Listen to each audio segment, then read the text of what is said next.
আপনি স্টুপিডিটি এই ধরনের অত্যন্তপূর্ণ কথাবার্তা আচ্ছা, পড়াশোনা করে আসবেন আমরা মানে কাউকে- আপনি তো আমাকে 3 দিনের মশাই বাস বলেছেন। বাউল ভাই হোয়াট ইজ দিস পড়াশোনা করে আসবেন সে কি মিন করে না, আমরা আপনি তো ও এটা সে কি আপ- বিজ্ঞানী আপ- নো নো না, আপনি তো আপনি আমাকে পড়ে মশাই- আসবেন বলতেছেন আপনি তো আমাকে আপনি মশাই কি বলেছেন। পড়াশোনা করে আসছেন আপনি- এই সরকার কি পুরোপুরি এনসিপির দিকে ঝুঁকে আছে?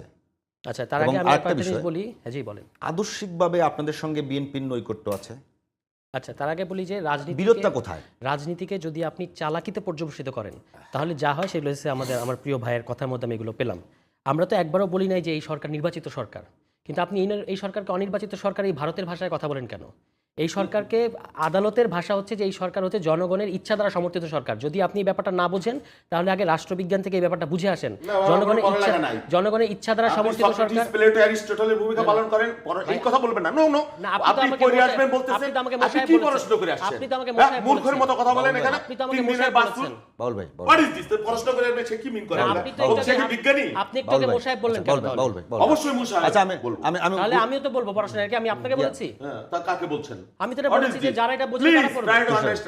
তুষার ভাই, আমরা শুরু করি। বাউল ভাই, এই ধরনের অধ্যত্ত বেয়াদবি না, এগুলো না, করবেন আপনি না। একটু আগে বলেছেন। বেয়াদবি এগুলো করেন না। আপনি ব্রেক করেছেন ভাই। তুষার ভাই, আপনি নর্মস। তুষার ভাই, আমরা পড়াশোনা করে আসবেন মানে আপনি কি পড়াশোনা করে আইছেন? না, না, আপনি কয় দিনের আপনার বয়স বসে- হয়েছে? বাউল ভাই। আমরা ঢাকা বিশ্ববিদ্যালয়ের ছাত্র ভাই, ছিলাম আমরাও। বয়সের কথা প্লিজ দিয়ে এই কথা বলবেন না। রাজনীতি বয়স দিয়ে পড়াশোনার কথা বলবেন না।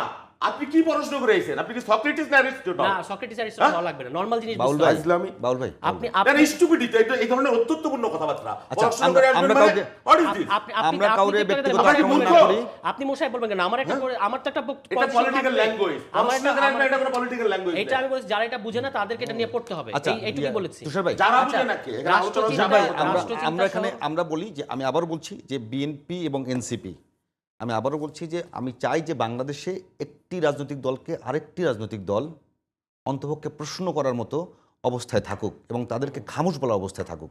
তো বাংলাদেশে এখন যে অবস্থা হচ্ছে সেখানে খামোশ বলার জায়গা থাকছে না।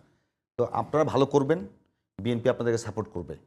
বিতর্ক হোক, বিতর্ক কখনো যেন ঝগড়ায় পর্যবেসিত না হয়।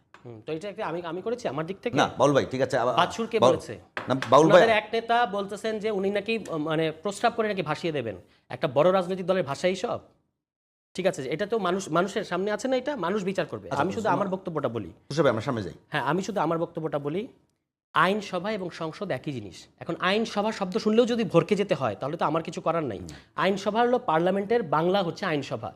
আমরা এখানে সংসদ করেছি, একই কথা বলা হচ্ছে, আলাদা কিছু না। রাষ্ট্রচিন্তা কিংবা এই ধরনের ছোট ছোট গ্রুপকে এখন অবজ্ঞা করে উড়িয়ে দেওয়া যেতে পারে, কিন্তু গত আওয়ামী লীগ আমলে এই যে সংবিধান সংস্কার, রাষ্ট্র কাঠামো সংস্কার, এগুলো নিয়ে তারাই সবচেয়ে ইন্টেন্সিভলি আলোচনা করেছে। সেই আলোচনা থেকেই গণতন্ত্র মঞ্চ নামে একটা রাজনৈতিক জোটের আবির্ভাব ঘটেছে। সেটার সাথে বিএনপি মিলে আপনার এই যুগপৎ আন্দোলনে 31 দফা